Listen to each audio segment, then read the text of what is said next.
दोस्तों, मैं आप सभी जानते हैं कि मैं जियोलॉजिस्ट हूँ और आज मैं कुछ एक ऐसे विषय को लेके आ रहा हूँ जिसमें आज और कल सभी लोग मुझसे ये प्रश्न कर रहे थे कि रांची की स्थिति ऐसा कैसे हो गई।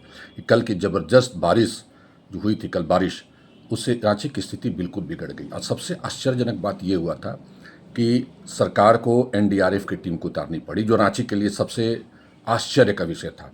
क्योंकि बचपन से हम लोग भी रांची देख रहे हैं, कभी एनडीआरएफ की टीम की ज़रूरत नहीं पड़ी थी, लेकिन स्थिति अब भयावह होती जा रही है। क्यों हो रहा है, इस पर भी कुछ हम लोग बात करेंगे। लेकिन एक स्थिति तो है भयानक, जो स्थिति बनी है कल रांची की, और आगे की ओर एक इशारा कर रहा है कि आने वाली स्थिति रांची की क्या होगी। तो रांची से पहले हम लोग शुरू करते हैं कि क्यों ऐसी घटनाएं जो हैं वो घट रही हैं पूरे विश्व में। अगर हम विश्व की बात छोड़ दीजिए, हम भारत की बात करें तो जुलाई 30, 2014 पुणे के पास एक मालिन गांव था। वहाँ पर 50 फैमिली का एक परिवार था गांव में। रातों रात पहाड़ से भूस्खलन होता है और सभी लोग दब जाते हैं और सारे लोग मर जाते हैं। ये मालिन गांव की कहानी थी। दूसरा, ये आपको हुई थी 2014 में। दूसरा जो सबसे बड़ी घटना है जो लोगों के दिमाग में अभी भी है, वो केदारनाथ की त्रासदी। वो 16 जून 2013 को हुई थी। कितने हजार लोग मारे गए। कारण था वही भूस्खलन, अत्यधिक बारिश और मैनेजमेंट का नहीं होना। अब वायनाड का सुन रहे हैं, केरला, कितने लोग मारे जा रहे हैं। कारण बहुत सारे हो सकते हैं अलग अलग क्षेत्रों में। हिमालय का अलग कारण होगा, केरला का अलग कारण होगा, लेकिन कारण सब जगह यही है कि मनुष्य का इंटरफेरेंस ये हो रहा है हमारे यहाँ। तो सबसे बड़ी चीज़ क्या है कि मनुष्य क्यों ऐसा कर रहा है। अगर हम रांची की बात करें, जो स्थिति रांची की आ रही है, उसका कारण हम लोग हैं। देखिए, रांची में पहले भी बहुत बारिश होती थी। अब तो उतनी बारिश होती ही नहीं है जितना हम लोग स्कूल डेज में देखते थे। 3-3, 4-4 दिन, हफ्तों बारिश हो रही है, ड्रिजलिंग हो रहा है, पानी आ रहा है, बह के निकल जा रहा है। क्योंकि पानी को बहने का रास्ता हम लोग दिए हुए थे।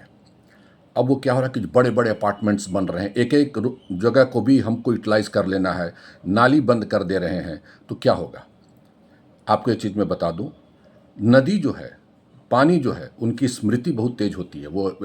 वो हम लोग कहते हैं ना कि वो भूल जाती है, बिल्कुल नहीं भूलती है। जब भी बारिश होगी, पानी आएगा, नदी अपने पुराने बहाव के क्षेत्र को खोजेगी। जो बारिश हो रही है, जो हमारा जो सतही जल जो है, जो पानी बारिश में बह रहा है, वो अपने पुराने रास्ते को खोजेगा। जो ढाल वाला क्षेत्र है, उस रास्ते को खोजेगा। हम उस रास्ते पर मकान बना लिए, हम उस रास्ते का नाली बंद कर दिए, रोड को पतला कर दिए, नदियों को हमने दबा दिया। जो नदी जो है सारे पानी को बहा के ले जाती थी, तालाबों को बंद कर रहे हैं कि अगर अत्यधिक बारिश हुआ तो पानी तालाबों में चला जाता था, अब सारे रोड पे पा रहे हैं। तो ये तो हम ही लोग कर रहे हैं। हमारी ही स्थिति जो है, हम लोग इस तरह का बेवकूफ़ी कर रहे हैं। क्योंकि जो स्थिति हमारी हो रही है रांची की, वो वो बहुत अच्छी नहीं है। कुछ साल पहले रांची में ही फ्लैट में पानी भरा तो ये पूरी गाड़ी डूब गई। कल भी जो फोटो हम देख रहे हैं कि अब वो एनडीआरएफ का जहाज पर जो है, वो बोट है, वो चल रहा है यहाँ पर। सोचिए क्या स्थिति है रांची की। आपको एक चीज़ बता दें, रांची की जो टोपोग्राफी है ना, वो अनड्यूलेटिंग है, उबड़ खाबड़ है। वो पानी सब पहले के नेचुरल फ्लो था। लोग कहते भी थे कि रांची में कि पहले ज़माने में कि जब बारिश होती थी, खूब झमाझम बारिश होती थी, 1 घंटा के बाद रोड साफ, लोग फिर अपने घूमने निकल जाते थे। अब वो स्थिति नहीं हो रही है। अब पानी वाटर लॉगिंग हो रही है और लोगों को बचाने की ज़रूरत पड़ रही है। यही नहीं, हमको लगता है 2 साल पहले भी जो नलकारी नदी में जो डॉक्टर्स की टीम बह गई थी, जो पिकनिक मनाने गए थे, उसी तरह जुमार नदी के ओवरफ्लो में भी कुछ लोग बहे थे। उसी तरह बहुत साल पहले कांटा टोली के आगे जो एक नदी थी, वहाँ से भी रातों इतनी बारिश हुई कि अचानक लोग बह गए। वो तो शुरुआत हो चुकी थी उस वक्त, हम लोग उस वक्त भी ध्यान नहीं दे रहे थे। आज ये स्थिति है। दूसरा क्या होता है कि जो हम लोग देख रहे हैं, जो ये आपके जो भूस्खलन हो रहे हैं, उसका सबसे बड़ा कारण क्या होता है कि हम लोग जो तोड़ फोड़ करते हैं पहाड़ों में, दरारें जो बनती हैं, पानी उसमें प्रवेश करता है और धीरे धीरे उन दरारों को चौड़ा करता है, मिट्टी को घसकाता है, जिसके चलते आगे चल के भूस्खलन होने की संभावना होती है। अगर आप देखिए रांची के आसपास अनगढ़ा में, हो क्या 8-9 साल हो गया होगा, अनगढ़ा में 2 पहाड़ ध्वस्त हुए थे अपने आप, रातों रात आवाज़ करते हुए। तो खैर मनाइए कि वहाँ कोई लोग थे नहीं। आप कराची पहाड़ी भी है, सबसे बढ़िया एग्जाम्पल जो अपरदित पहाड़ है, हिमालय से भी करोड़ों साल पुराना पहाड़ है, उस पर भी अपरदन हो सकता है, उस पर भी भूस्खलन तैयारी, क्योंकि एक बार उसमें हो चुका है। तो अलर्ट रहने की ज़रूरत है।